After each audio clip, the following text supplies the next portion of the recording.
Kemarin baru sampai butir 4, J. Kita lanjut untuk butir 5.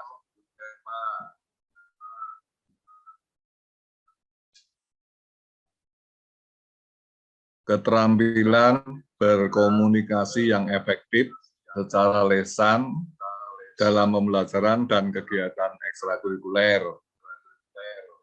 Nah, ini keterampilan bertanya dan menjawab, keterampilan mengembangkan pendapat, keterampilan melakukan presentasi, dan keterampilan memanfaatkan TIK. Terus pundi, Pak Kepala Sekolah, pelaksanaan kegiatan seperti itu apakah sudah dilaksanakan di sekolah penjenengan atau belum? Untuk pelaksanaan pembelajaran media TIK dari sekolah kami sudah melaksanakan. Kemarin terakhir itu tahun lalu itu ANBK masih menumpang, tapi alhamdulillah untuk tahun ini kemarin sudah ada simulasi, itu kita sudah mandiri Bapak. Jadi untuk pelaksanaan pembelajaran media TIK alhamdulillah sudah terlaksana begitu. Dan di pembelajaran sehari-hari itu juga Bapak Ibu guru memanfaatkan media pembelajaran berbasis TIK seperti menggunakan LCD dan laptop sebagai sarana tambahan kegiatan belajar. Makaten Pak. Ya. Untuk Bapak Ibu guru yang mewakili kelas kemarin, kelas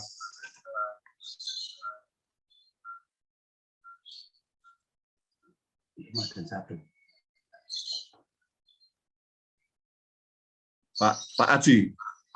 Pak Aji mengajar apa kemarin? Agama ya? Saya guru mapel bahasa Inggris. Oh, guru mapel bahasa Inggris. Ya. Pernah anak diajari untuk presentasi? Untuk presentasi pernah, Pak. Jadi saya sediakan laptop pribadi saya sendiri dan juga ada laptop dari sekolah. Jadi untuk belajar mengenal teknologi sekalian juga untuk presentasi. Tapi untuk belajar presentasinya kita belajar melalui yang manual dulu. Kemudian saya ajari pengenalannya lewat presentasi. Tapi untuk presentasi sederhana.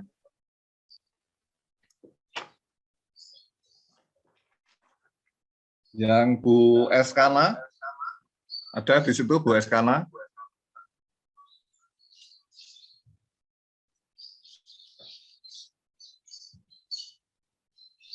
Bu Eskana baru ke kamar mandi Pak, laporan. Oh, coba yang lain, guru yang ngajar, yang jawab tadi Bu siapa? Bu Aulia Pak, saya. Bu Aulia? Bu Aulia ngasih kelas pintar? Kelas 6 Pak. Oh, kelas 6. Kelas 6 sudah dibiasakan untuk kerja kelompok? Iya, sudah Pak. Sudah. Terus dari hasil kerja kelompok nanti disimpulkan, dipresentasikan atau enggak? Jadi dari hasil kerja kelompok dipresentasikan. Nanti semua anggota kelompok maju. Namun ada satu orang yang mewakili untuk mempresentasikan, yang lainnya membantu menjawab pertanyaan dari teman-teman. Ya. Sudah memanfaatkan LCD? Iya, sudah Pak. Oh ya, sudah, bagus. Kemudian berikut untuk keterampilan komunikasi yang efektif dan beretika secara tertulis dalam pembelajaran dan kegiatan ekstrakurikuler dapat ditelah dari keterampilan membuat kalimat efektif, membuat paragraf efektif, membuat karya tulis, membuat tulisan di media elektronik atau cetak. Sejauh mana Bu Aulia tadi ya, yang kelas 6?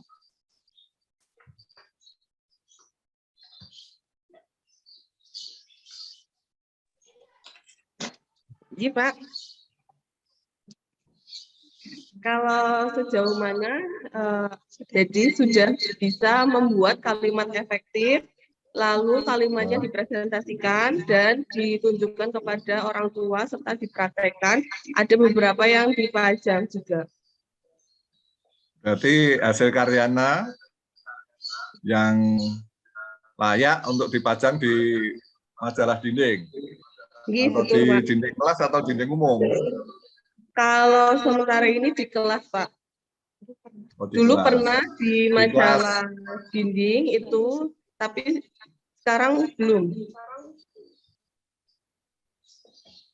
Tapi di sekolah punya majalah dinding enggak? Punya, Pak. Jadi kan majalah dinding ada majalah dinding kelas untuk khusus untuk kelas yang bersangkutan, dan juga majalah dinding untuk sekolah. Itu semuanya bisa untuk siswa, untuk guru, untuk yang lain juga. Jadi secara umum kalau di sekolah ada juga. Ada, Pak. Ada.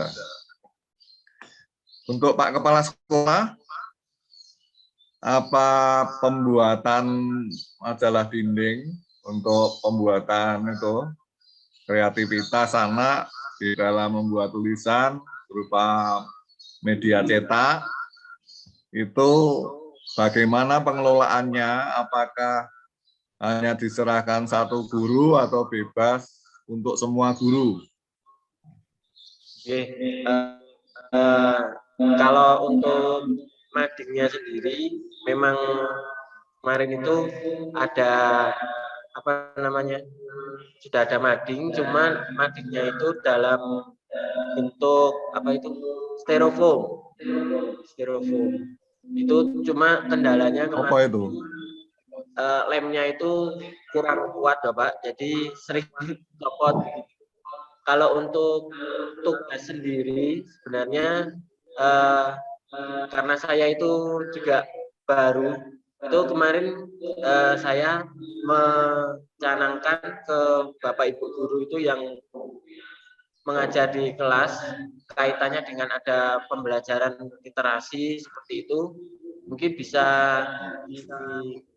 apa namanya, anak-anak bisa ditugaskan untuk membuat sebuah karya tulisan gitu, mungkin dalam bentuk puisi, gambar dan lain-lain. Cuma untuk petugasnya sendiri kita bekerja sama dengan perpustakaan. Jadi ada petugas perpustakaan ini. Jadi petugas perpustakaan ini hanya menerima tugas-tugas dari anak-anak dari guru kelas ini disetorkan ke petugas perpustakaan, dan nanti petugas perpustakaan yang akan kalau sekarang bentuk wujudnya bisa dilihatkan enggak itu majalah dinding? Jauh enggak? Jauh dari tempat itu. Ada di lantai 1, Pak. Sorry, Pak. Ini kita ada di lantai 2 sama di ruangan samping, jadi harus ke bawah. Ya, nanti dikirim dokumentasinya ya. Oke, Pak. Nah, saya rasa cukup.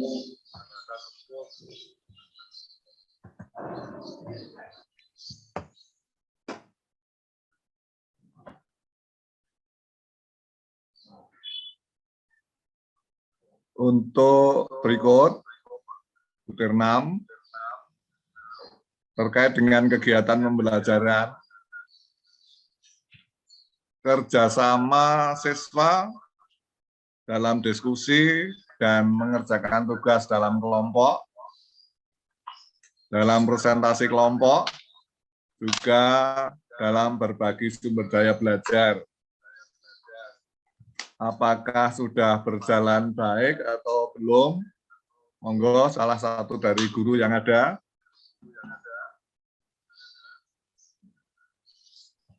Bu SK, monggo. Alhamdulillah, saya sebagai wali kelas 5 untuk kerjasama antar kelompok pembelajaran di dalam kelas, siswa alhamdulillah aktif Bapak. Jadi siswa itu ada feedbacknya satu sama lain, ada interaksinya sama kelompok satu sama lain, seperti itu. Ini sudah berjalan ya.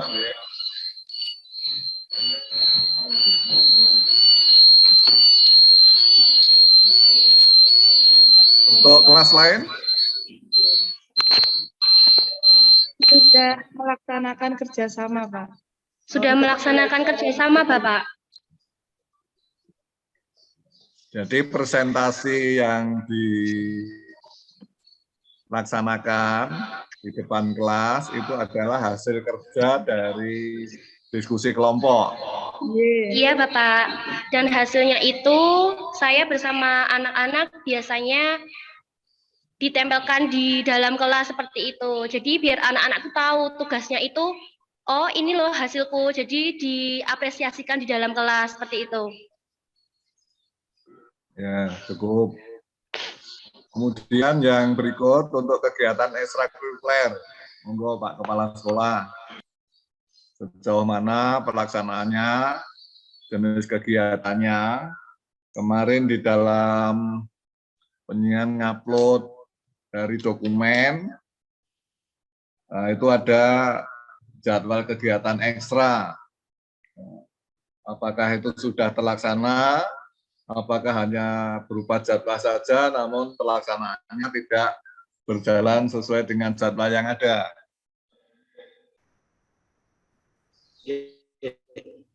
Alhamdulillah untuk kegiatan ekstrakurikuler sendiri itu kan terbagi menjadi dua, yaitu di hari Jumat dan hari Sabtu. Kalau di hari Jumat itu pelaksanaannya ekstrakurikuler setelah sholat Jumat. Jadi kan musola yang di sekolah itu kan belum digunakan untuk kegiatan sholat Jumat. Maksudnya belum digunakan untuk warga, hanya digunakan untuk sekolah saja seperti sholat duha, seperti sholat duhur, sholat asar, seperti itu intern sekolah. Jadi untuk yang hari Jumat itu ekstranya adalah HW, kepanduan HW Hizbul Waton itu. Kemudian hari Sabtu itu ekstranya dari pagi, dari jam 7 sampai jam 10. Biasanya hari Sabtu itu kita ada pembiasaan pagi seperti sholat duha terlebih dahulu. Kemudian setelah itu baru dilanjutkan kegiatan ekstrakurikulernya. Mekaten, Pak. Itu ada ekstra wajib, HW-nya wajib ya? Kalau HW-nya wajib, Bapak, untuk kelas 3, 4, dan 5. Kelas 6 tidak ikut ekstra karena sudah kelas 6, jadi biar bisa fokus ikut ujiannya begitu, Bapak. Terus tingkat kehadiran Bapak Ibu Guru selaku pembina langsung, apakah semuanya bisa hadir, apa hanya anak-anak tertentu saja? Oke, untuk kehadiran semuanya alhamdulillah hadir dan itu ada presensinya. Monggo untuk pembina ekstra bisa menambahkan, mungkin dari siapa dulu? Monggo Bapak Ibu.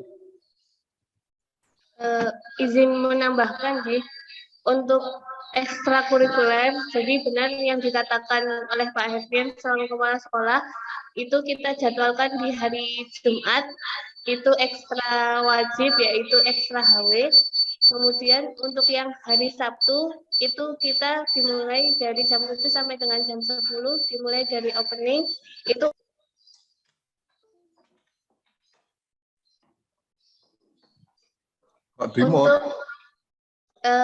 untuk hari Sabtu itu kita semua ekstra pilihan ada di hari Sabtu sampai dengan jam 10. Untuk siswanya alhamdulillah sejauh ini berangkat semua sesuai dengan ekstra yang dipilih. Kemudian untuk pembinanya juga alhamdulillah sudah datang semua Bapak sesuai dengan presensi, karena kita ada presensi dan jurnal kegiatan ekstrakurikuler. Untuk pembina bisa ditangani guru setempat atau mengambil dari luar. Untuk pembinanya, kebanyakan kita dari guru kita sendiri, Bapak. Kecuali untuk ekstrakurikuler, memang kita bekerja sama dengan Tapak Suci UMS. Ya, cukup. 7.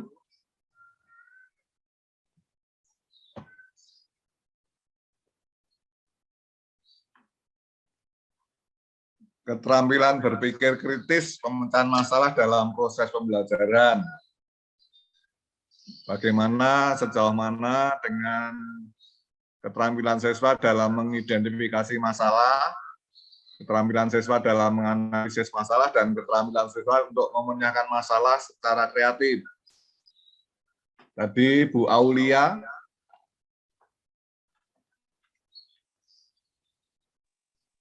Iya, Pak. Kalau di kelas 6 itu siswanya diberikan sebuah permasalahan terlebih dahulu, nanti didiskusikan dengan teman sekelompoknya untuk memecahkan masalah tersebut.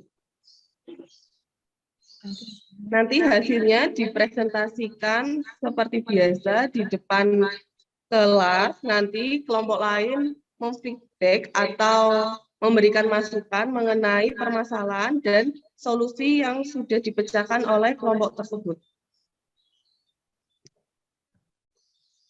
Sudah berjalan? Iya, sudah, Pak. Terus hasil karyanya? Hasil karyanya seperti biasa, kita pilih yang terbaik dari yang baik untuk dipajang di kelas. Yang lain punya itu map untuk portofolio enggak? Kalau map untuk portofolio ada, Pak. Jadi siswa yang tidak dipajang, maksudnya kelompok yang tidak dipajang itu dimasukkan ke map portofolionya. Ya, berarti masing-masing anak itu punya bendel portofolio itu ya, yang dipajang di kelas itu ya? Jadi punya, Pak. Oh, ya.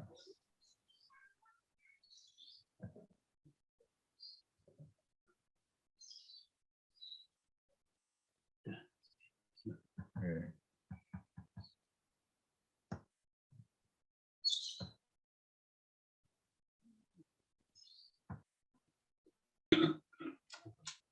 Delapan, untuk keterampilan yang menunjukkan kreativitas dan inovasi melalui proses pembelajaran. Keterampilan siswa menemukan gagasan atau konsep baru. Keterampilan siswa menganalisis dan mengevaluasi ide-ide untuk meningkatkan kreativitas dan inovasi. Keterampilan siswa mengembangkan gagasan dan konsep yang sudah ada. Dan keterampilan siswa menerapkan gagasan dan konsep baru. Nah, ini apakah sudah dilaksanakan semuanya di masing-masing kelas, utamanya yang kelas atas. Soalnya juga tidak hanya kelas atas, ini diharapkan ini semua kelas hanya tingkat kesulitannya yang berbeda. Jadi dari awal kelas 1, 2, 3 itu juga diharapkan seperti itu, namun sebatas sesuai dengan perkembangan usia anak. Bagaimana keterampilan tersebut? Sudah berlangsung atau belum? Ya, Bu Afifah, apa Bu Riko? Bu Eskana, lah ini kan sudah siap semua. Monggo.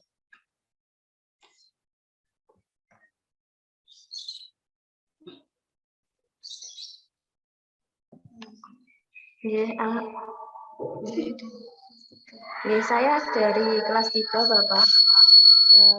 Alhamdulillah untuk kelas 3 kemarin sudah mempraktekkan dari sebuah materi di tema 2 untuk pengenalan dari kreativitas dan inovasi dengan menanam biji kacang hijau di kapas dan di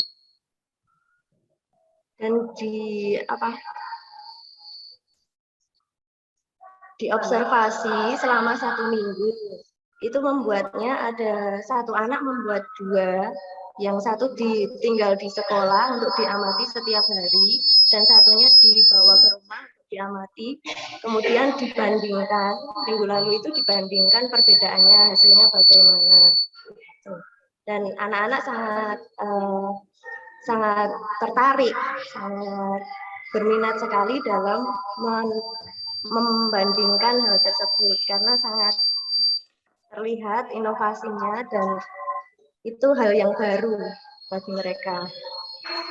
Begitu, Bapak. Ya, cukup. Untuk butir 9. Partisipasi siswa dalam kegiatan lomba yang terkait dengan pengembangan minat dan bakat dapat digali dari bidang olahraga, bidang kesenian, bidang kepramukaan, karya ilmiah remaja, dan kerohanian. Kemarin juga sudah mengupload dari berbagai prestasi di dalam mengikuti kegiatan lomba. Terus untuk Pak Kepala Sekolah, bagaimana pelaksanaan tersebut? Apakah nanti bila mana memang mendapatkan kejuaraan itu ada reward tersendiri untuk para siswa dari sekolah? Kemudian kalau mendapatkan piala atau trofi, itu haknya siswa diberikan atau diminta sekolah? Monggo Pak Kepala Sekolah. Oke, alhamdulillah kemarin beberapa siswa kami mendapatkan beberapa kejuaraan, itu Bapak. Jadi yang kemarin itu mendapatkan kejuaraan, itu kemarin kita beri reward, gitu. Jadi anak yang berprestasi mendapatkan juara perlombaan, kita beri hadiah seperti itu. Kemudian untuk pelatihnya sendiri, pelatihnya itu kan kita ambilkan dari Bapak Ibu guru di sini juga. Nah itu kita juga berikan apresiasi berupa reward itu juga kepada yang bersangkutan karena telah berusaha melatih dan mempersiapkan anak tersebut dari persiapan lomba sampai dengan pelaksanaan lomba juga didampingi begitu. Mekaten, Pak. Untuk tropinya langsung diberikan pada siswa atau diberikan duplikatnya? Oh, kalau piala atau tropinya itu kita duplikat dulu, Pak. Jadi misalnya ada satu anak yang mendapatkan piala, kemudian itu difoto dulu, dilaporkan ke orang tuanya bahwa Ananda A, B mendapatkan juara ini dalam lomba ajang ini. Untuk pialanya diduplikat dulu oleh sekolahan, nanti yang asli itu ditinggal di sekolahan, itu yang duplikat dibawa pulang kalau sudah jadi. Tidak terbalik. Yang asli itu haknya yang juara, yang bersangkutan. Untuk yang sekolah itu duplikatnya. Berarti kan yang membiayai sekolah atau dari wali murid untuk duplikat trofi? Kalau trofi itu sekolah, kalau itu wali murid, Pak. Kemarin dalam dokumen unggahan itu ada beberapa kejuaraan dari tingkat kecamatan, korwil, sampai tingkat istilahnya bukan provinsi, kan penyelenggaranya hanya SMP Muhammadiyah Gemolong tuh ya. Itu hanya lokal, namun dia membuka kesempatan yang mendaftar itu adalah seluruh wilayah provinsi. Kalau misalnya kejuaraan provinsi kan penyelenggaranya di dinas tingkat provinsi.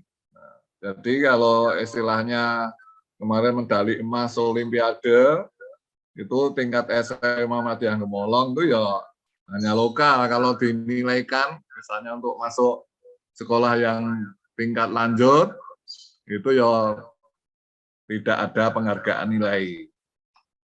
Jadi ada beberapa itu, ada penghargaan, ini sudah tidak kami ulas lagi, kami sudah mencatat dari juara 1 Olimpiade PAI, PS, juara 3 lomba mocopat, lomba pidato, dari Kecamatan Colomadu, lomba juara 3 mocopat Islami Putri tingkat Colomadu, karya ilmiah putra juara 3 tingkat kecamatan. Ya, ini betul seperti itu.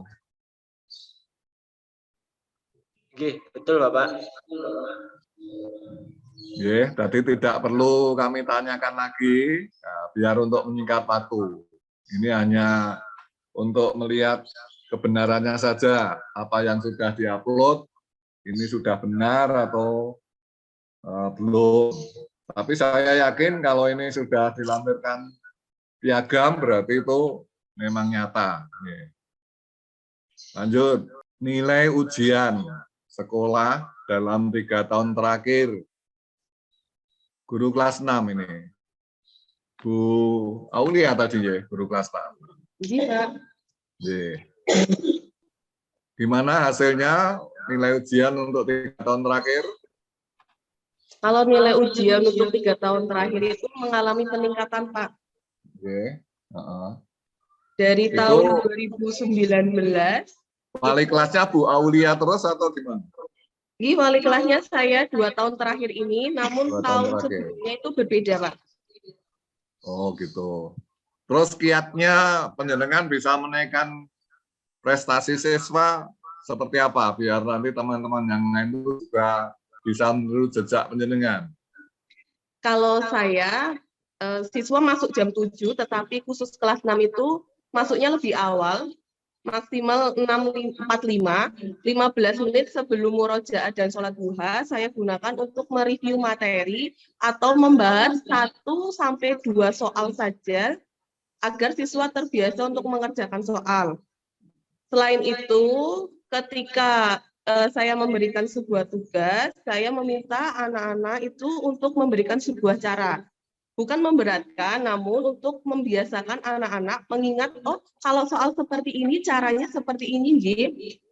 Selain itu, karena kelas 6 tidak ada ekstrakurikuler, maka saya membuat program yang dikomunikasikan dengan kesiswaan, yaitu ada yang namanya kelas belajar. Kelas belajar ini tujuannya untuk mempersiapkan siswa kelas 6 menghadapi sebuah ujian. Selain kelas belajar tersebut, karena di sekolahan SD ini ada yang namanya kelas peminatan, khusus kelas 6, kelas peminatannya itu pada semester 1 diganti dengan kelas tambahan mapel ujian. Seperti itu, Bapak. Ibu tiap hari berarti datangnya lebih awal terus, Bu? Ji, Pak.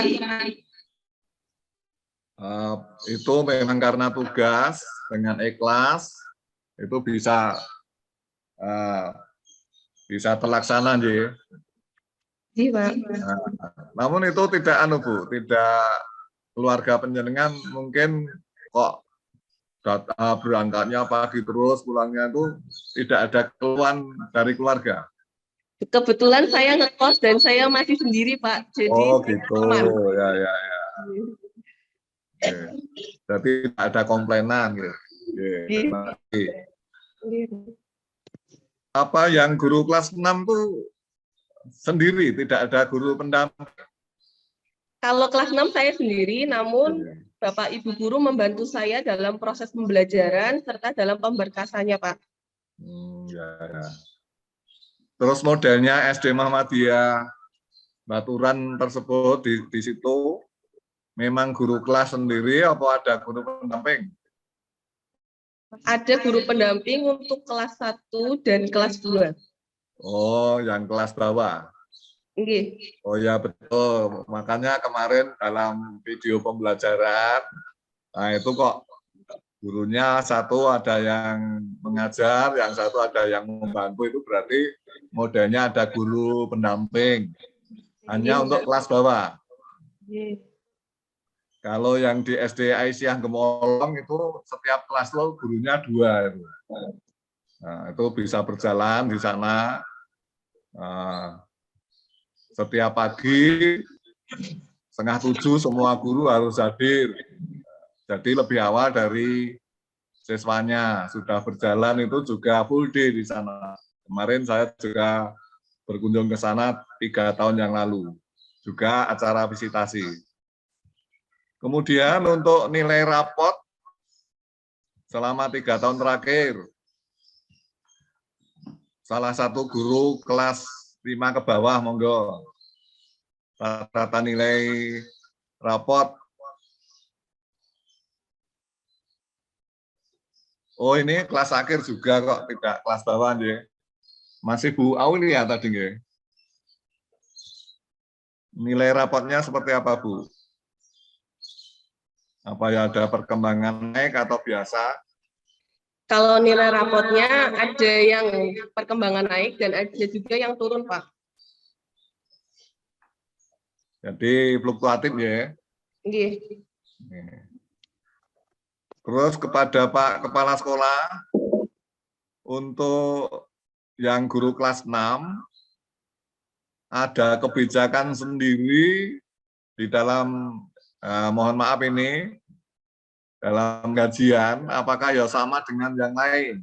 Karena kan ini ada tambahan tugas seperti itu. Kalau untuk gaji ya tadi. Kalau untuk penggajian itu sama.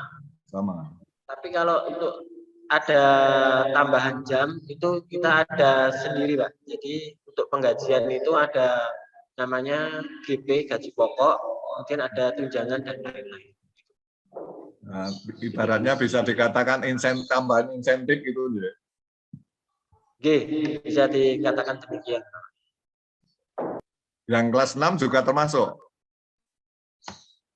Kelas 6 juga termasuk. G. Ya, cukup. Insentif, Pak. Terkait dengan stakeholder, Pak, kepuasan terhadap sikap lulusan, yaitu kepuasan dari stakeholder tentang kepuasan terhadap sikap lulusan terkait dengan sikap religius, kejujuran, tanggung jawab, dan kedisiplinan. Ini untuk Pak Kepala Sekolah. Bagaimana reaksi dari masyarakat wali murid?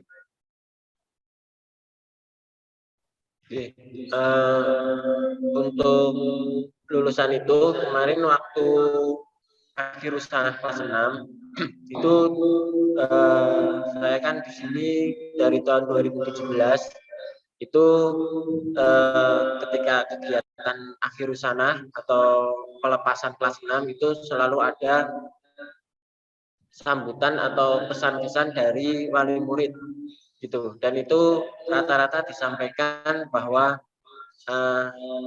anak-anak mereka yang disekolahkan di sini yang awalnya itu mohon maaf belum bisa ngaji, belum bisa membaca Al-Quran kayak gitu, setelah masuk sini kelas 6 itu sedikit-sedikit sudah bisa membaca Al-Quran, malah sudah ada yang hafal juz ke-30 dari Anas sampai An-Naba itu, dan ada beberapa yang setelah kelas 6 itu melanjutkan ke pondok gitu. Ada juga yang mengajar di TPA di masjid dekat dengan sekolahan itu juga ada. Itu bidang tadi ya, mengenai sikap ya. Sekarang untuk yang pengetahuan bidang iptek dan sosbud, ilmu pengetahuan, teknologi, seni dan budaya. Apa juga karena ini SD Muhammadiyah, kalau masalah sikap tentang religius, jujuran, tanggung jawab, kedisiplinan, memang itu saya yakin. Terus terkait dengan tadi kepuasan terhadap pengetahuan bidang iptek dan sosbud. Oke, kalau untuk Kalau alumni yang dulu-dulu ya, kalau saya masih SD, masih TK mungkin atau belum lahir itu ada yang jadi kepala desa, ada yang jadi kades, mungkin jadi RW juga ada seperti itu, Pak. Tapi untuk yang apa namanya yang akhir-akhir ini kaitannya dengan ilmu pengetahuan dan impact itu saya belum bisa men-track record. Oh, si anak ini sudah lulus SMP, kemudian masuk ke SMA mana atau kuliah mana gitu, belum bisa track out ke sana. Cuma ada beberapa siswa yang saat saya masuk ke sini itu saat ini sudah ada yang masuk ke SMA itu kebanyakan masuk ke SMK. Itu jurusannya kemarin saya tanya itu, ya kamu ambil apa Mas? Itu jawabnya, saya ambil teknik mesin Pak. Saya ingin kerja di motor-motor kayak gitu. Menyampaikannya seperti itu. Ya, cukup. Termasuk kepuasan keterampilan ini untuk guru. Nah, ini kaitannya dengan para siswa, tidak hanya kita ajarkan mengenai sikap, pengetahuan, namun juga keterampilan. Istilahnya itu kan afektif, kognitif, psikomotor. Nah, ini tidak lepas dari itu. Monggo salah satu guru apakah juga selalu diberikan keterampilan-keterampilan terkait dengan kreativitas, produktivitas, komunikasi dan kolaborasi agar pemangku kepentingan benar-benar puas, tidak hanya masalah afektif dan kognitif, namun juga psikomotornya. Monggo salah satu guru. Bu SK kelas 5 mungkin bisa dibantu untuk menjelaskan ke Pak Gunawan kaitannya dengan kegiatan kognitif yaitu pengetahuan, afektif itu kaitannya dengan sikap, psikomotor itu kaitannya dengan keterampilan. Mungkin Ya, yang perlu penjelasan keterampilannya, psikomotornya. Oh, psikomotornya. Oke.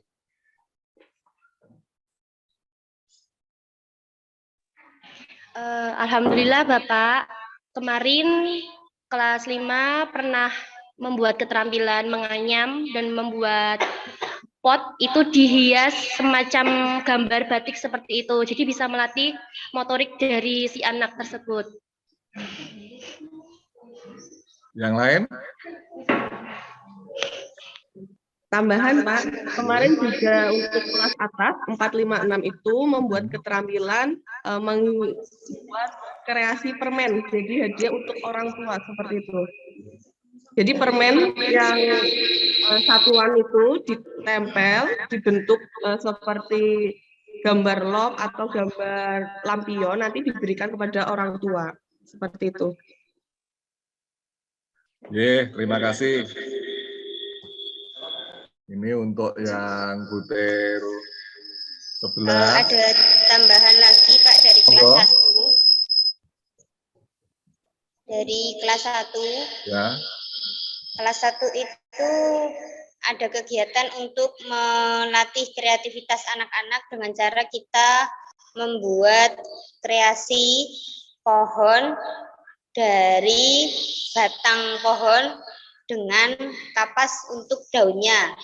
Untuk mewarnai daunnya dan bunganya itu kita memanfaatkan pencampuran warna. Jadi setiap anak mencoba untuk bereksperimen antara warna merah dicampur dengan warna hijau akan menjadi warna apa. Itu anak-anak mencoba sendiri. Habis itu kita taruh ranting pohon yang kecil itu di dalam kertas, nanti kita tempel sama itu kapasnya kita jadikan daunnya, kita kasih warna. Setiap anak berkreasi bebas untuk memberikan warna sesuai dengan keinginannya masing-masing. Terima kasih. Satu lagi yang untuk ini kepuasan terhadap pemangku kepentingan. kemarin sekolah sudah mengunggah dokumen tentang hasil tracer studi. Itu indeks kepuasan masyarakat. Nah, ini kan penjenengan melakukan survei. Nah, respondennya penjenengan ngambilnya secara apa hanya pilihan yang kira-kira mendukung sekolahan. Ini mungkin bisa dijelaskan kemarin yang melakukan research itu dari guru kelas 6 atau dari kepala sekolah, monggo. Oke, itu dulu penting Bapak sebelumnya itu dari kepala sekolah yang lama itu melaksanakan tracer studinya. Jadi kita uploadnya uploadan yang terdahulu begitu. Kalau dulu itu prosesnya semua diberikan itu ke semua wali murid gitu. Dari semua wali murid. Jadi tidak pilih-pilih ya, Pak.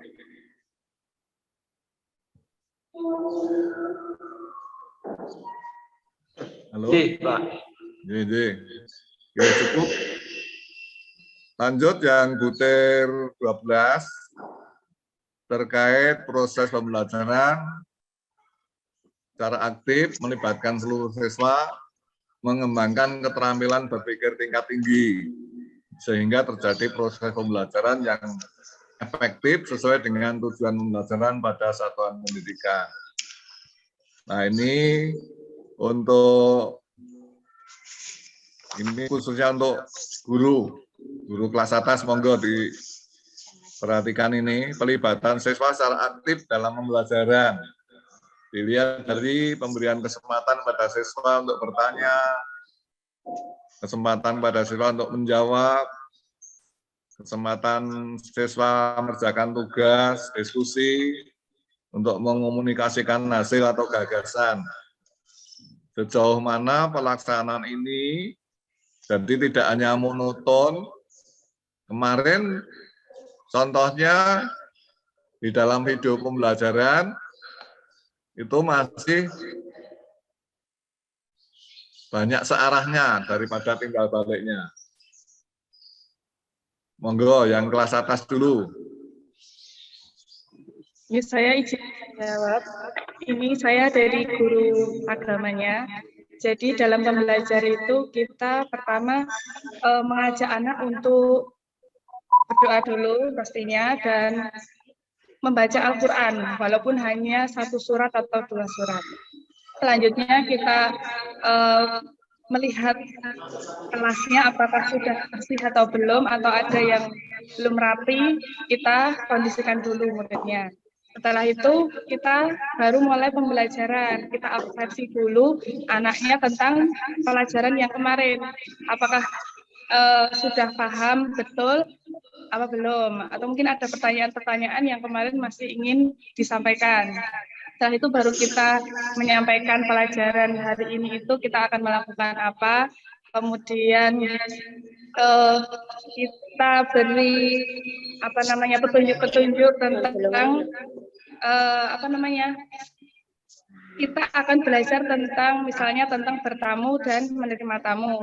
Kita beri pertanyaan dulu, apakah mereka sudah pernah melakukan itu di rumah, sudah pernah nggak mereka mengalaminya gitu lah. Nanti akan timbul jawaban-jawaban dan akan muncul juga pertanyaan, Bu, apakah bertamu itu boleh langsung masuk ke rumah atau boleh teriak-teriak? Nah, seperti itu kita diskusi bersama. Baru nanti kita bikin kelompok.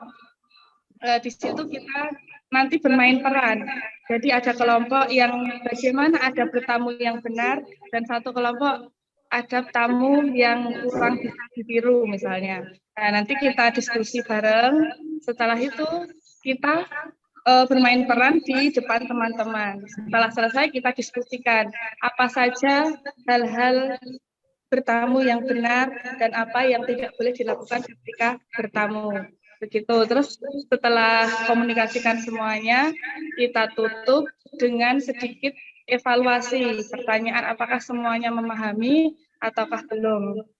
Nah, baru kita tutup dengan hamdalah. dan salam gitu dari kami. Cukup. Untuk Bu Amanda, kelihatannya tadi Bu Amanda belum memberikan ini. Bagaimana Bu Amanda ngajar kelas pinten? Kelas 2, Pak. Oh, kelas 2. Walaupun kelas 2, mestinya kan juga perlu anak dilatih untuk cara berpikir tingkat tinggi. Istilahnya hot gitu ya. Berpikir tingkat tingginya anak kelas 2 lain dengan berpikir tingkat tinggi yang kelas atas mestinya. Contohnya demikian. Kalau hanya contoh ya, contoh ibu kota Provinsi Jawa Tengah adalah jawabnya Semarang. Nah, itu hanya sederhana. Kalau diberikan peta, di mana ibu kota Provinsi Jawa Tengah, nah itu agak mikir, melihat peta, di mana letaknya, kotanya mana, nah itu sudah ibaratnya dikatakan cara berpikir tingkat tinggi. Ini disesuaikan dengan kelas. Bagaimana pelaksanaan untuk kelas 2 itu, Bu Amanda? Monggo. Mohon izin menjawab, Bapak. Jadi untuk kelas 2 ini, untuk berpikir kritisnya itu saya ambilkan dari pelajaran PKN-nya. Jadi PKN-nya itu ada pengamalan Pancasila, Bapak. Jadi setiap butir Pancasila dari sila pertama sampai kelima itu kan memiliki pengamalan sendiri. Contoh pengamalan sila pertama itu tidak boleh membedakan agama lain. Kemudian nanti saya gali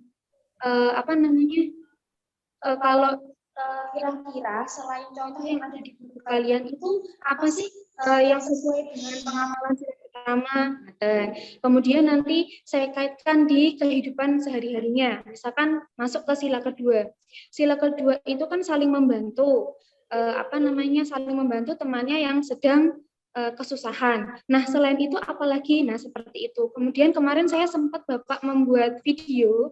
Jadi anak-anak itu kan sudah saya bentuk kelompok. Kemudian kita diskusi bersama yang masuk ke sila pertama apa, yang masuk sila kedua apa. Kemudian setelah sudah memahami tetapi kan kalau kelas 2 itu kan pemahamannya tidak secepat kelas atas nih Bapak. Jadi memang perlu sedikit proses yang agak lama, tetapi saya coba untuk membuat permainan, yaitu di papan tulis itu saya tempel ada dua bagian. Yang satu bagian itu isinya tentang pengalamannya, yang satu bagian itu kertasnya itu berisi nomor. Nah, kemudian saya minta untuk setiap kelompok itu coba temannya dipilih salah satu, terus kemudian dipilih salah satu temannya perwakilan dari kelompok itu maju, kemudian saya minta maju ke depan. Coba dibaca sila pertama itu apa, kemudian anaknya membacakan sila pertama, kemudian saya suruh melihat ke kertas yang saya tempel tadi. Coba dari 5 kertas yang ditempel Bu Amanda, mana sih kira-kira yang termasuk sila pertama, seperti itu. Dan yang saya berikan di papan tulis itu biasanya itu yang tidak ada di buku. Jadi itu yang kami diskusikan bersama. Gitu. Terus kemudian nanti anaknya ngambil salah satu, ditempel ke bawah kertas sesuai dengan butir Pancasilanya. Seperti itu tuh contohnya. Kemarin alhamdulillah saya bikin videonya itu cuma agak panjang. Jadi kalau misalkan mungkin nanti kalau saged dikirim via WA, mungkin saya kirimkan via WA ngaten Bapak. Ya, nggih. Untuk Pak Kepala Sekolah, bagaimana dampak strategi pembelajaran terhadap pemenuhan masalah dalam kehidupan sehari-hari terkait dengan kemajuan kognitif siswa, sikap siswa, keterampilan siswa, kebiasaan siswa, juga kemampuan siswa dalam memecahkan masalah dalam kehidupan sehari-hari. Nah, ini dampaknya bisa dirasa seperti yang sudah disebutkan tadi.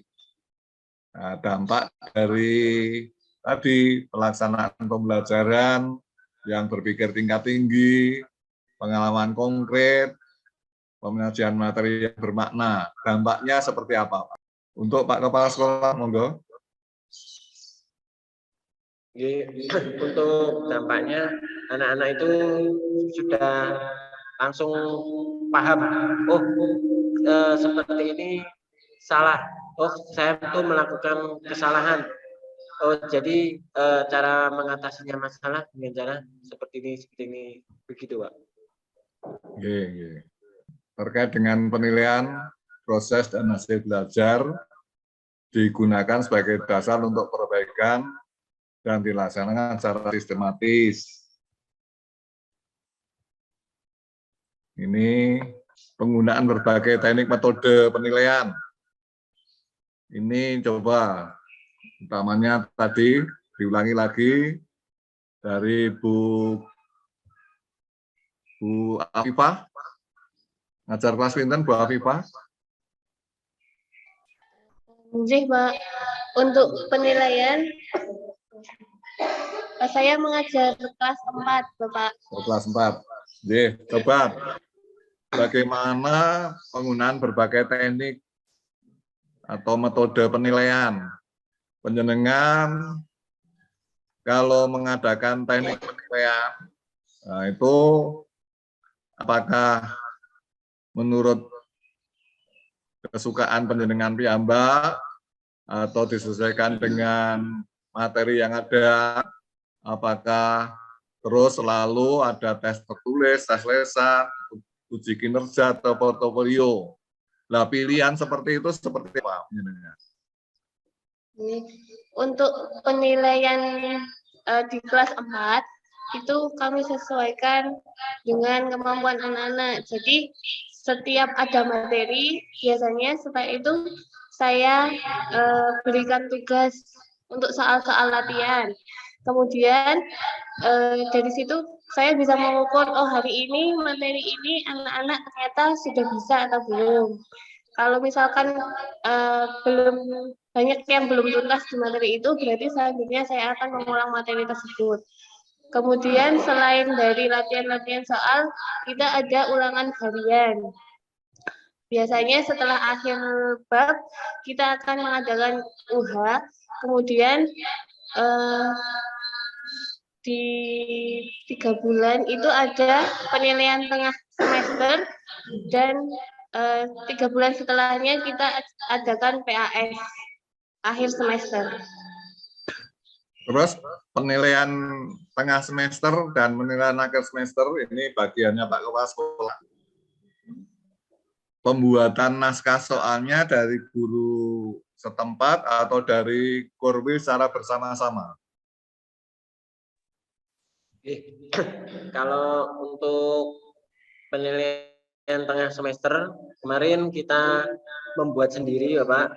Untuk penilaian akhir semester juga kita membuat sendiri. Cuman untuk yang kelas 6 itu kita masih ambil dari Korwil yang ujian sekolah sama penilaian akhir tahunnya yang untuk kelas 6. Tapi untuk kelas 1 sampai kelas 5 ada membuat sendiri, ada file buktinya ya. Kemarin disiapkan buat. Jadi di papan atau dicetak kemudian dibagikan ke siswa dengan dicetakkan ke percetakan atau fotokopi sendiri itu prosesnya? Prosesnya itu guru setelah membuat soal itu dikumpulkan ke bagian kurikulum. Waktu itu masih ada saya, dibantu oleh Bu Aulia. Kemudian setelah itu dibawa ke percetakan atau fotokopian, itu dia difotokopi sejumlah siswa, kemudian pelaksanaannya langsung dikerjakan. Makatan. Oke, terima kasih. Bila mana, ini ke Bu Guru lagi, bila mana dari hasil penilaian itu ada yang belum mencapai KKM, bagaimana pelaksanaan program perbaikan ataupun program pengayaannya? Kalau untuk program remedial dan pengayaan itu ada pada guru kelas. Jadi setelah PTS, PAS seperti itu, apabila ada salah satu nilai anak yang di bawah KKM itu diadakan remedial gitu Pak. Tapi kalau yang sudah di atas KKM itu diberikan pengayaan. Mungkin Bapak Ibu guru bisa menambahkan.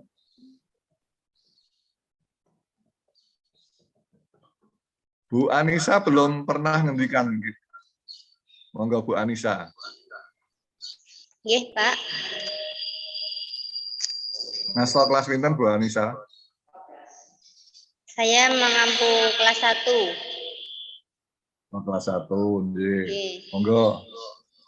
Kalau untuk latihan soal ke anak-anak, kita kan ada batas KKM di setiap mata pelajaran. Nah, nanti setelah kita nilai ada beberapa siswa yang nilainya kurang dari KKM, kita akan mengadakan remedial khusus untuk anak-anak yang di bawah KKM tadi. Jadi kita kasih soalnya secara ulang ke anak-anak biar anak-anak memahami dan bisa mengerjakan ulang soal tersebut seperti itu, Pak. Nggih.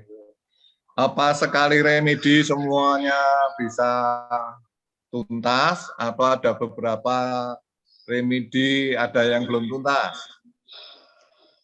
Tidak semuanya tuntas. Ada yang Berapa ketika kali? diremedi dia menjadi tuntas, ada yang masih belum tuntas ada. Nggih.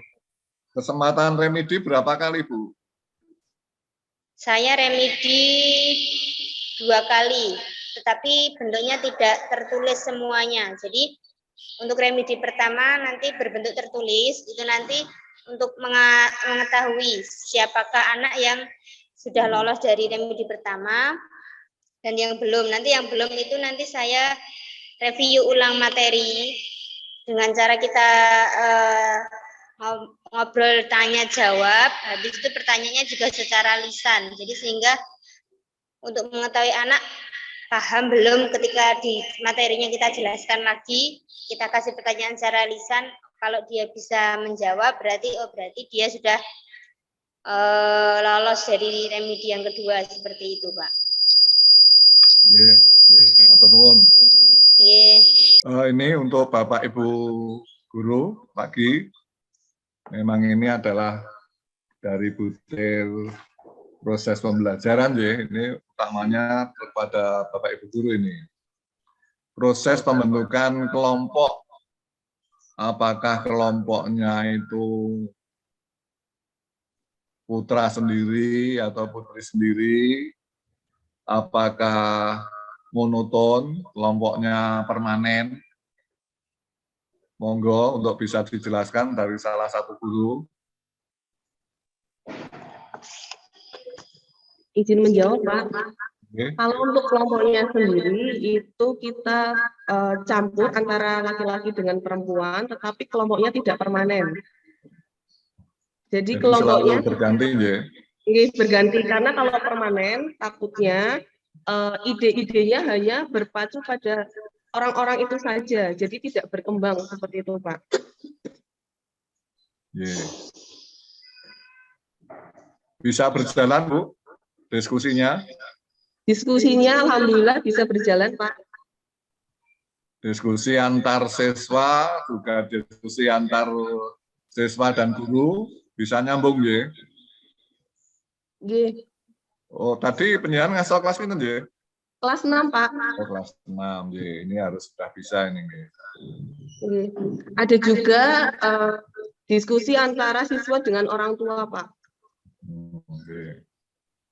Kemudian terkait dengan penjenengan di dalam proses pembelajaran agar suasana pembelajaran terlihat menarik dan menyenangkan, sehingga siswa antusias belajar. Bagaimana upaya-upaya penjenengan agar terjadi seperti itu, Bu?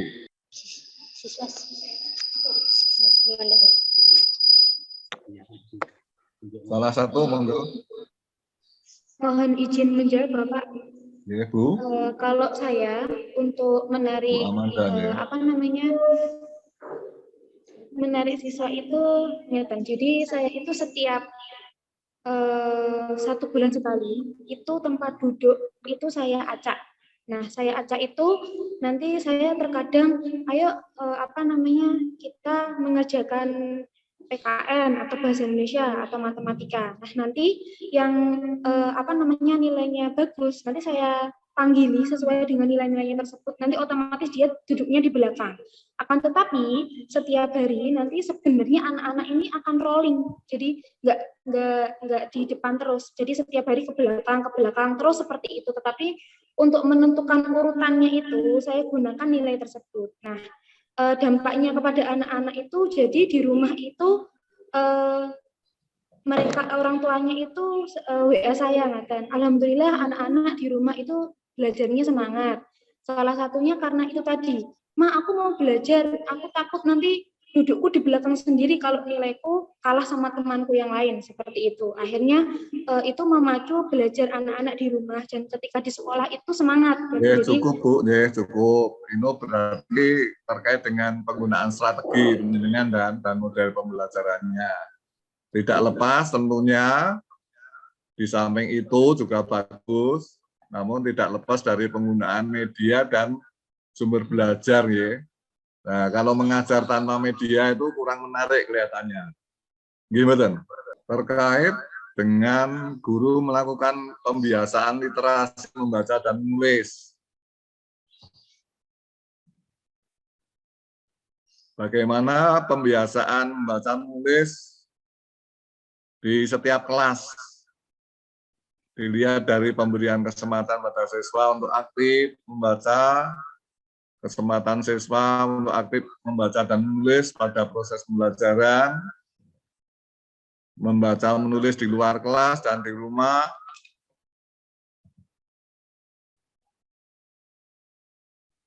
kemudian penyediaan fasilitas tempat untuk pemajangan karya siswa.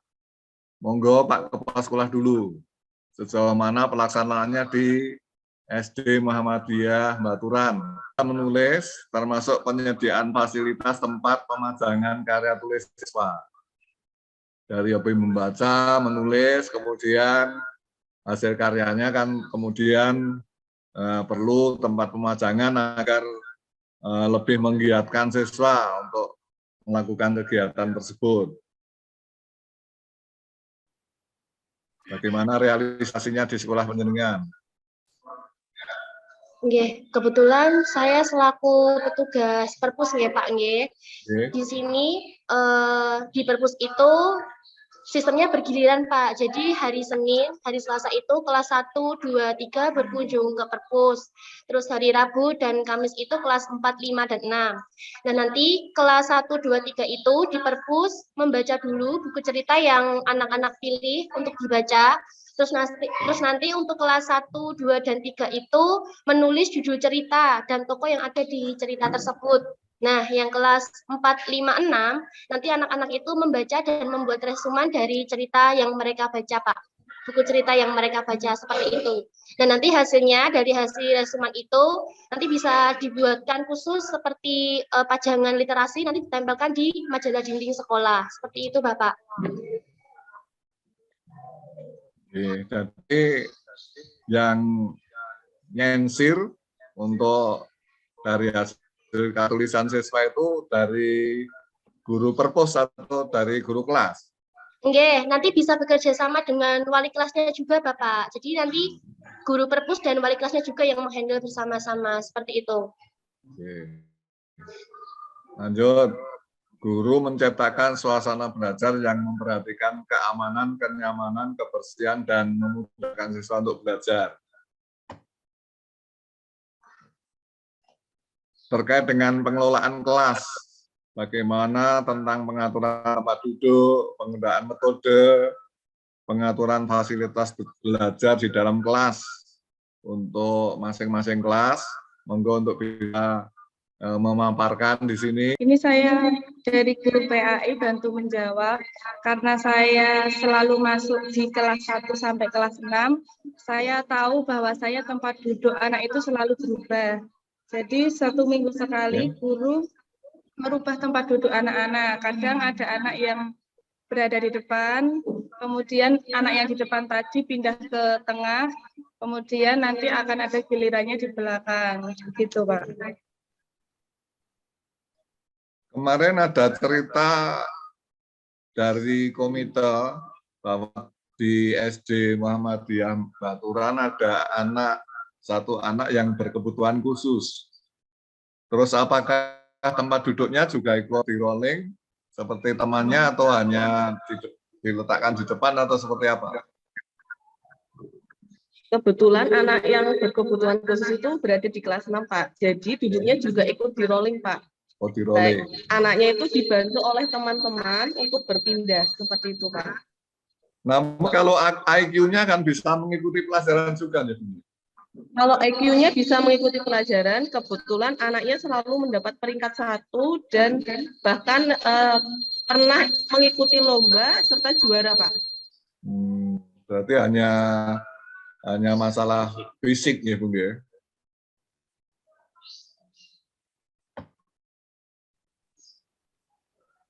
Kemudian tentang terbentuknya sikap saling mempercayai, menghargai, dan menghormati antar siswa. Terkait dengan adanya hubungan interpersonal antar siswa, dorongan guru, sehingga terjadi diskusi antar siswa yang saling menguatkan. Apakah sudah berlangsung di sekolah Baturan? Pak Herpian, monggo. Kok suaranya enggak ada lagi? Mohon maaf, bisa diulangi pertanyaannya, Pak? Oh, diulangi pertanyaannya. Yes. Ini terkait terbentuknya sikap saling mempercayai, menghargai, dan menghormati antar siswa. Adanya hubungan antar siswa dan dorongan guru, sehingga terjadi diskusi antar siswa yang saling menguatkan. Ini sudah terjalin, sudah terlaksana di SD Penjenengan atau belum? Jadi sikap saling mempercayai, menghargai, dan menghormati antar siswa. Yang sangat terdengar Pak Gunawan. Ya.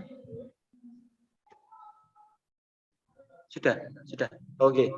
Alhamdulillah untuk hal tersebut sudah terlaksana, Bapak. Jadi dikuatkan dalam kegiatan upacara bendera di hari Senin itu. Jadi untuk kegiatan upacara tersebut itu untuk petugasnya itu kan dari anak-anak. Jadi untuk kepercayaan ke temannya yang bertugas itu ada tumbuh dan timbul di situ gitu. Jadi saya jadi petugas upacara nih, saya harus bersungguh-sungguh, harus siap karena saya mewakili teman-teman di kelas 5 atau teman-teman saya di kelas 6. Oke, cukup. Kemudian yang butir berikutnya terkait dengan pembuatan RPP, perencanaan pembelajaran. Apakah RPP yang dibuat oleh Bapak Ibu guru di SD Muhammadiyah Baturan ini sudah menggunakan sarana prasarana sebagai media dan sumber belajar? Dalam arti RPP-nya itu bisa dikelola dari RPP yang sudah memuat komponen pemeliharaan sarpras sebagai media sumber belajar, memuat komponen pemeliharaan sarana belajar, memuat komponen yang menunjukkan tahapan atau prosedur penggunaan sarana prasarana sebagai media belajar. Sudah menggunakan sarpras sebagai media atau belum? Kemarin di dalam mengupload, memang upload dokumen, memang sudah saya lihat, itu RPP dibuat dengan menggunakan sarpras, yaitu ada Yang sebutkan uploadan itu daftar penggunaan Sarpras sebagai media dan sumber belajar. Berarti sudah. Masuk ke mutu guru. Yang pertama, mutu guru ada di puter 19. Guru menyusun perencanaan pembelajaran aktif, kreatif, dan inovatif dengan mengoptimalkan lingkungan dan memanfaatkan TIK atau cara lain yang sesuai dengan konteksnya.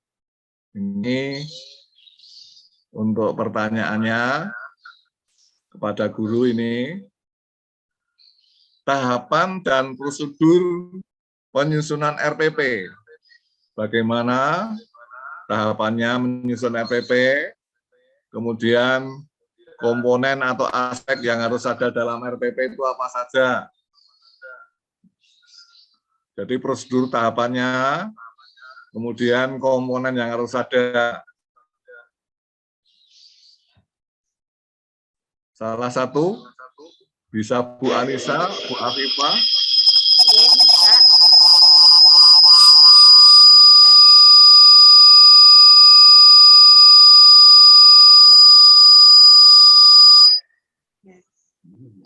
Baik, untuk pembuatan RPP sendiri, penyusunannya minimal terdiri dari tujuan pembelajaran, materi, habis itu ada kegiatan pembelajarannya. Kegiatan pembelajarannya kalau kita menggunakan kurikulum 2013 ada kegiatan pendahuluan, isi, dan penutupnya. Nanti media yang dipakai juga disampaikan. Prosedurnya belum tadi.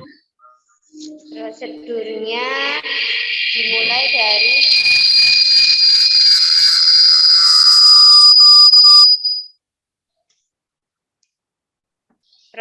dimulai dari pembuatan tujuan pembelajaran dulu, baru habis itu kegiatan pembelajarannya, include di dalamnya ada materi yang disampaikan, dengan latihan soalnya, materinya seperti apa, habis itu ada metode yang dipakai, metode pembelajarannya, setelah itu ada asesmennya dan lampiran bekerja siswanya. Prosedur kok, itu kan langkah-langkahnya tadi. Kalau prosedur itu kan pertama sebelum membuat RPP kan harus melihat program semester dulu, program semester dan silabusnya. Nah, terkait dengan program semester kan nanti pendistribusian alokasi waktu, kemudian terkait dengan KD itu ada di silabus. Nah, baru kita buat RPP. Itu prosedurnya. Pak. Gitu ya. Guru melakukan evaluasi diri, refleksi, dan pengembangan kompetensi untuk perbaikan kinerja secara berkala. Puter 20.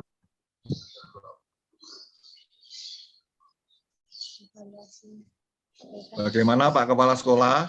Apakah ada evaluasi kinerja dan refleksi untuk guru? Bantu jawab.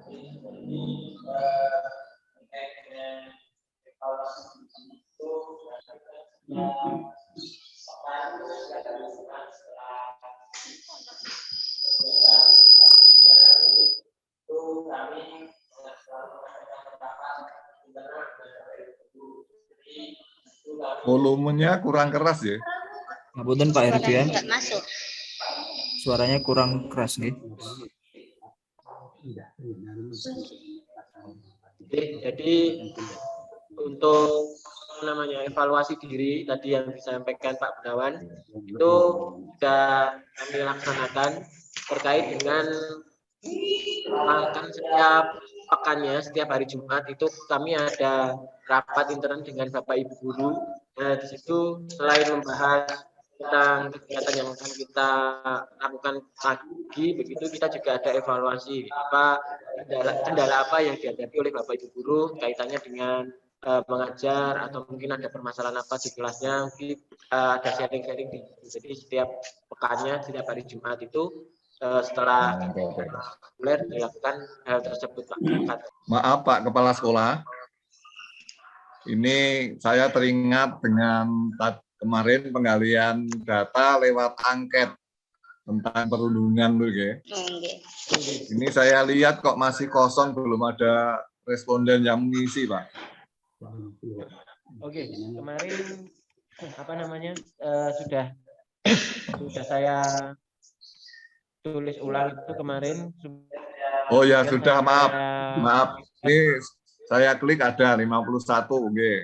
Oke. Ada 51. Kemarin memang sempat terjadi down itu Pak, jadi nggak bisa dibuka linknya, tapi alhamdulillah kemarin malam itu beberapa guru kelas itu sudah ada yang mengirimkan ke grup. Oke. Oh ya ya. Berarti ini sudah 51 dari jumlah murid 140. 140 ya. Oh berarti sudah memenuhi. Kategori sangat baik. Ini tadi mumpung teringat, terima kasih.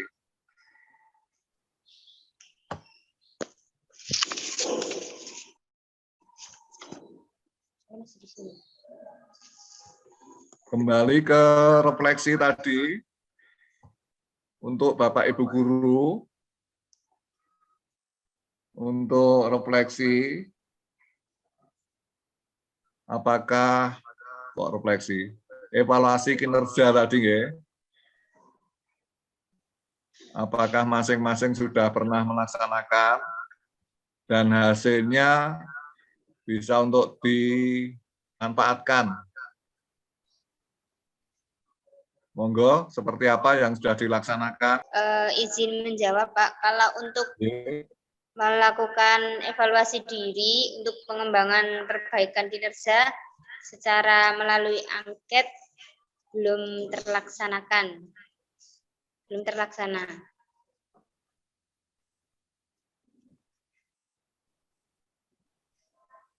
Menambahkan gitu Pak. Untuk angket memang sekarang belum terlaksana karena kepala sekolahnya juga kebetulan baru, tetapi kepala sekolah terdahulu sudah pernah melaksanakan supervisi guru dan sudah ada angketnya itu di checklist sama kepala sekolah yang lama Pak, seperti itu. Kalau menurut hasil unggahan kemarin masalah refleksi dan evaluasi diri ya, kemarin sudah diunggah penilaian antar sesama teman sejawat, ada penilaian siswa terhadap guru, nah itu sudah ada. Namun dari hasil diseminasi daftar hadirnya itu ada, namun kok tidak dijelaskan. Diseminasi masalah apa itu tidak ada penjelasannya. Ini padahal terkait dari refleksi tadi. Jadi kami setelah mencermati unggahan dokumen penjenengan, nah ini diseminasi apa? Padahal ini terkait dengan butir ini, butir evaluasi kinerja dan refleksi diri. Ini maksudnya kalau diseminasi itu kan dari pengalaman yang dialami, yang diperoleh dari seseorang guru, ditularkan kepada teman sejawat, itu namanya diseminasi. Satu contoh misalnya, ada seseorang guru yang pulang dari pelatihan, mendapatkan tambahan, agar juga evaluasi kinerjanya bisa meningkat, ini bisa ditularkan pada teman sejawat. Itu namanya diseminasi. Nah, kemarin tidak dijelaskan dalam unggahan, ada daftar hadirnya, namun tidak dijelaskan diseminasi apa yang dilaksanakan. Nah, coba nanti penyiaran Persani lagi.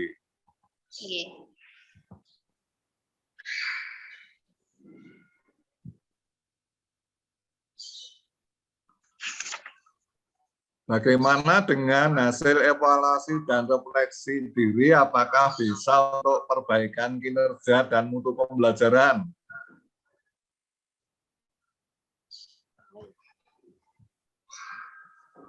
Bisa.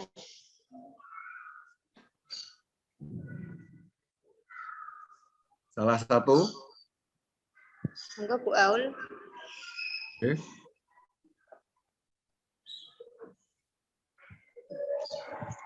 Itu masih di butir 20. Bisa diulang pertanyaannya, Pak? Apakah hasil dari evaluasi diri dan refleksi diri dapat untuk perbaikan kinerja dan mutu pembelajaran? Bisa, insya Allah bisa, Pak. Sejauh mana pelaksanaannya? Kalau evaluasi diri, refleksi diri itu kita berkaitan dengan diseminasi tadi, itu contohnya melakukan PTK yang dilakukan oleh Bu Aul di kelas 6. Tuh. Untuk pengembangan seminar seperti kemarin sosialisasi tentang IKM kurikulum merdeka diikuti oleh Bu Afifah dan Bu Riko.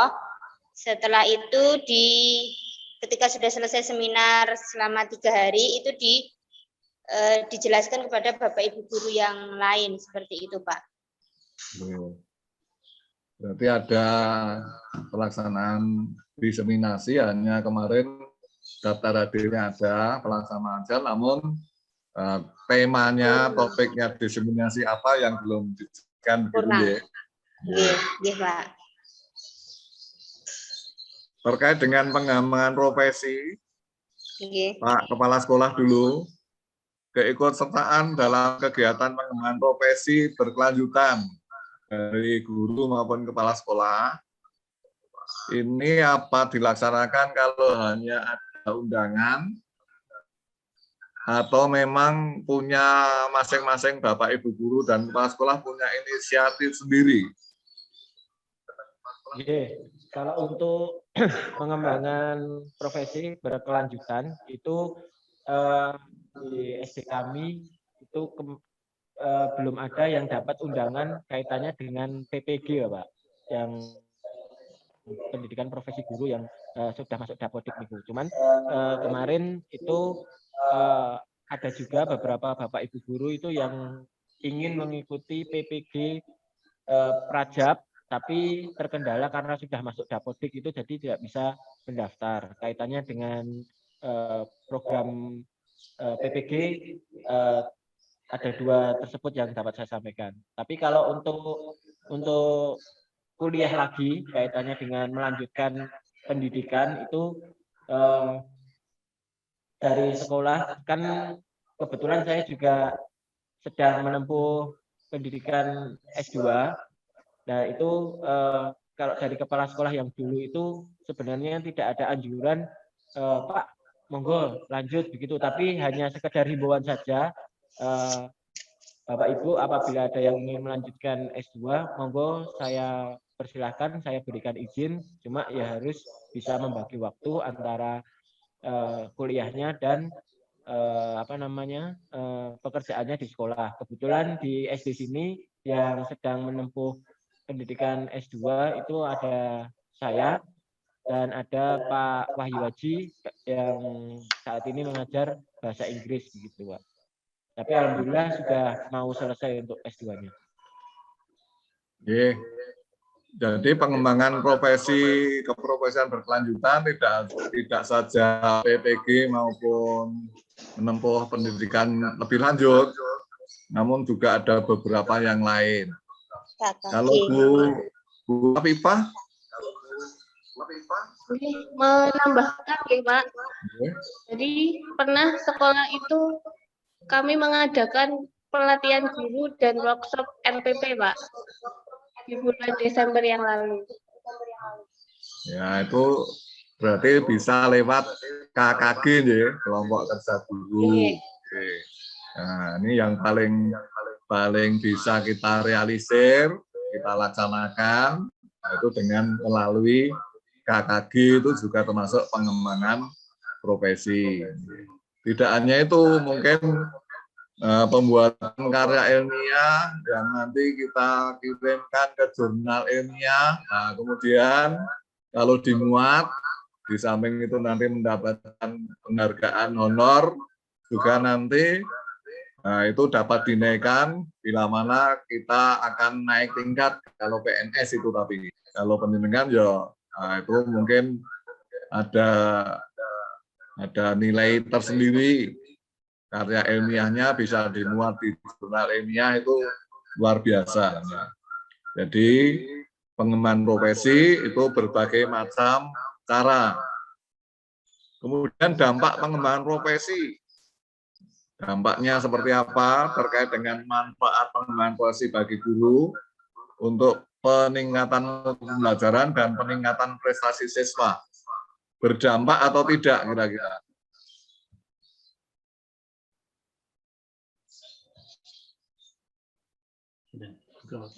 Izin menambahkan, Pak. Untuk pengembangan profesi, memang seperti yang disebutkan oleh Pak Kepala Sekolah, kalau kita PPG belum pernah, tetapi untuk kegiatan KKG itu ada KKG rutin setiap bulan, yaitu KKG PAI yang diikuti oleh Bu Riko.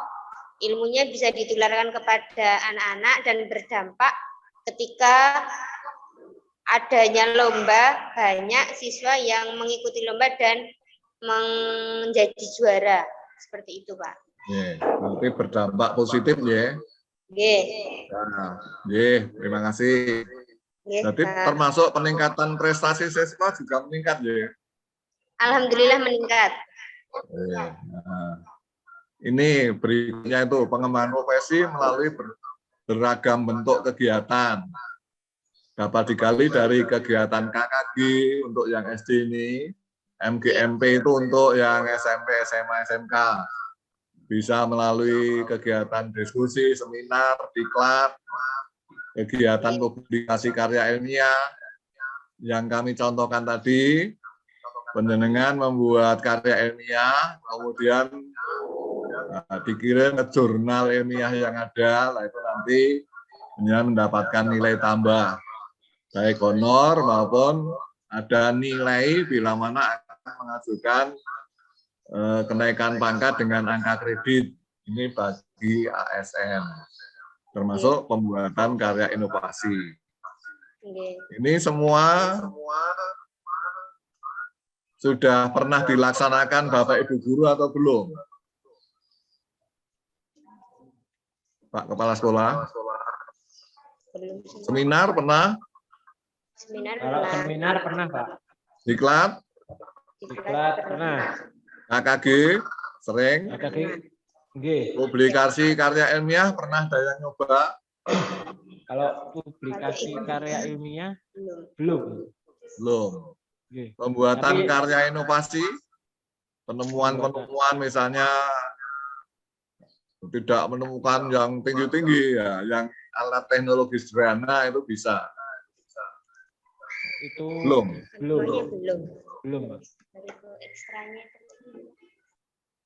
Pak. Berikut terkait dengan diseminasi tadi, yaitu penyeluasan ide gagasan hasil pengembangan profesi guru kepada orang lain. Sudah dilaksanakan ya tadi? Sampun, Pak. Namun sifatnya hanya intern dalam satu sekolah. Pernah di dalam lingkungan KKG 1 Dabin? Untuk diseminasi ini dilakukan Bu Aulia di dalam sekolah, yaitu dengan siswanya sendiri di kelas 6, Pak. Kelas 6. Satu kelas, baru lingkup satu kelas. Guru kelas 6? Nggih.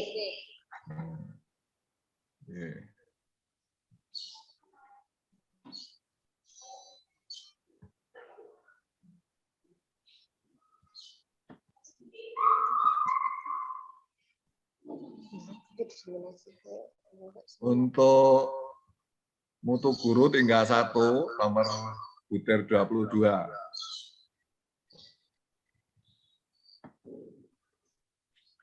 Guru mengembangkan strategi, model, metode, teknik, dan media pembelajaran yang kreatif dan inovatif.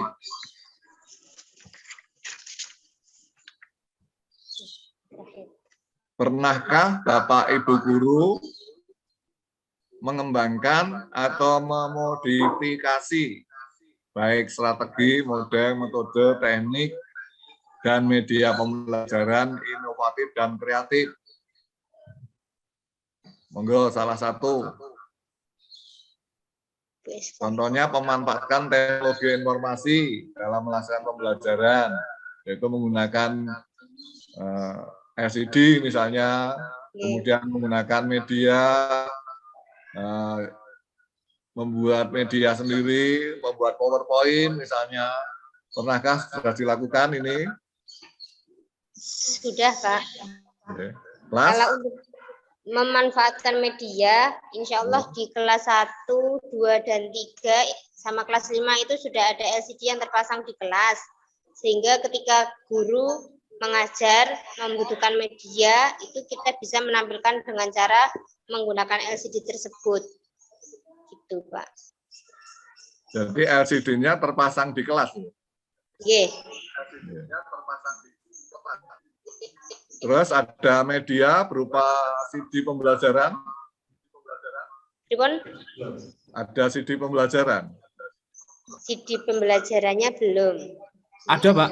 Berarti di konten YouTube. Berarti Bapak Ibu guru membuat PowerPoint sendiri atau menampilkan video-video pembelajaran? Kalau dari guru, ada video pembelajarannya, Pak. Video pembelajaran. Nah, tapi kalau untuk pembuatan PPT belum semuanya, tapi ada kelas yang sudah. Misalnya kalau kita tergantung kelas yang dipakai. Misalnya jadi kalau kita kelas 1 kita tidak mungkin menyampaikan materi dengan hanya PPT saja. Jadi kita untuk menarik perhatian siswa dengan cara kita kasih sedikit foto atau video. Jadi membuat anak penasaran seperti itu. Nanti untuk materinya bisa kita jelaskan dengan berdiskusi atau dengan metode ceramah seperti itu. Betul sekali. Dengan adanya penggunaan media itu akan lebih menarik, juga lebih memperjelas daripada hanya berupa ceramah dari Bapak Ibu guru. Bagaimana kepada Pak Kepala Sekolah terkait dengan pengembangan modifikasi teknik dan media yang ada di sekolah pendengar? Apakah sudah mencukupi atau masih perlu ada pengembangan? Oke, kalau untuk sekarang sudah cukup, Pak. Cuma kita masih perlu pengembangan lagi. Mungkin nanti ke depannya kita akan tambah di setiap kelasnya itu sudah ada LCD yang terpasang. Itu harapannya seperti itu, Mekaten.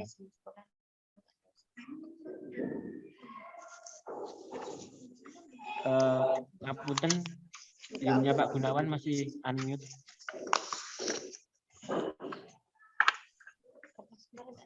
Bila mana terpasang LCD tiap-tiap kelas, kira-kira aman ya? Tingkat keamanannya insya Allah aman. Tingkat keamanannya insya Allah aman, Bapak. Karena sekolahan ini kan dekat dengan rumah-rumah warga, jadi insya Allah. Dan dipasang CCTV. Dan dipasang CCTV juga, Bapak. Oh, ada CCTV, ada penjaga malamnya juga. Oke, dari penjaganya Pak Muladi itu yang penjaga sekolah. Yang monggo untuk mutu guru untuk selalu ditingkatkan agar di samping pembelajaran bisa menarik, juga kalau mutu gurunya bagus, nanti kualitas pembelajarannya bagus, nanti akan meningkatkan mutu pembelajaran. Tentunya prestasi siswa akan meningkat. Itu harapan kami. Itu ya Bapak Ibu ya. Untuk seterusnya dilanjutkan manajemen sekolah madrasah nanti akan dipandu oleh Pak Purwoko.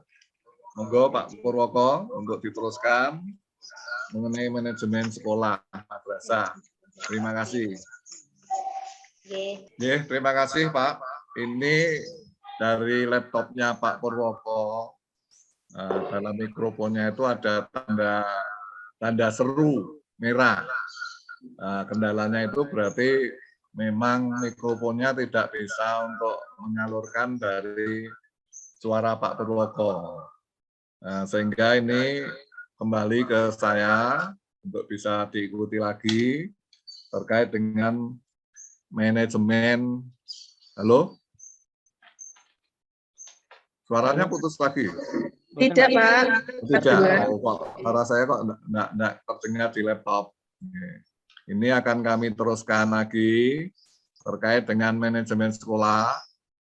Pertama terkait dengan sekolah mengembangkan, menyosialisasikan, mengimplementasikan, dan mengevaluasi visi, misi, dan tujuan sekolah. Nah, ini mohon lebih dicermati terkait pengembangan visi, misi, dan tujuan sekolah.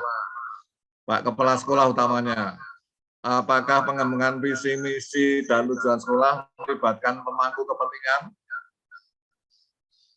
Oke, Bapak. Kemarin untuk pengembangan visi misi dan tujuan sekolah itu kami melibatkan dari stakeholder yang ada. Jadi seperti Prof. Harun, kemudian Pak PCM, pimpinan cabang Muhammadiyah di Colomadu, kemudian ada PRM juga, pimpinan ranting Muhammadiyah, kemudian ada juga komite seperti itu. Jadi kita libatkan dalam hal tersebut. Makasih, Pak. Coba Pak Kepala Sekolah dan juga Bapak Ibu Guru nanti bisa membantu. Kami menemukan visi, misi, tujuan sekolah di SD Muhammadiyah Baturan itu ada 3 macam. Perubahan-perubahan tersebut, apakah memang betul yang dilaksanakan terakhir atau hanya merubah namun tidak ditindaklanjuti terkait dengan sosialisasinya, juga ditempel di dinding, dimasukkan ke dalam RKS, juga dimasukkan ke dalam kurikulum. Ini kemarin kami lihat ada beberapa visi misi tujuan, ada 3 macam. Dalam RKS dengan ada perubahan lagi itu sudah berbeda. Perubahan yang lama ke yang baru berbeda lagi. Nah, sekarang yang terbaru yang mana itu? Oke.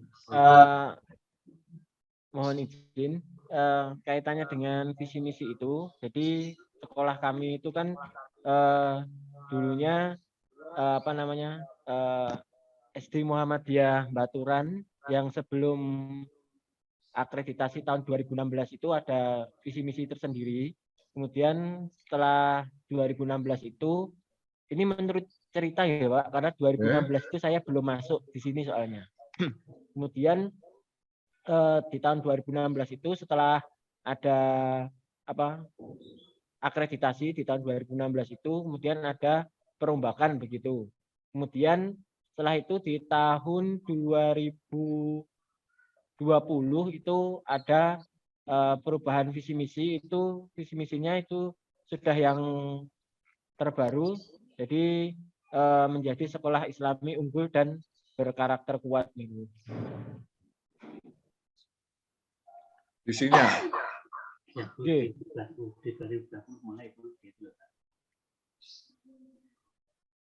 Jadi untuk alurnya kemarin ada perubahan di situ Pak, karena memang dari pembina sekolah seperti Prof. Harun itu menginginkan adanya terobosan-terobosan seperti itu, karena memang sekolah SD sini sebelumnya itu kan belum full day, hanya sekolah Islam Muhammadiyah yang seperti SD negeri begitu, tapi pulangnya agak lebih lama dari negeri, cuman inginnya pembina itu dikembangkan lagi supaya bisa mengikuti perkembangan zaman gitu. Jadi bisa sampai sore, kemudian jam pelajarannya ditambah lagi kaitannya dengan ekstrakurikuler, kegiatan keagamaan dan lain-lain. Mekaten, Pak. Jadi visi yang terbaru SD Muhammadiyah Baturan mengusung visi menjadi sekolah Islami unggul dan berkarakter kuat pada tahun 2025 itu. Ji, Bapak Lores. Itu yang terbaru. Ji. Oke. Ji, Bapak Lores.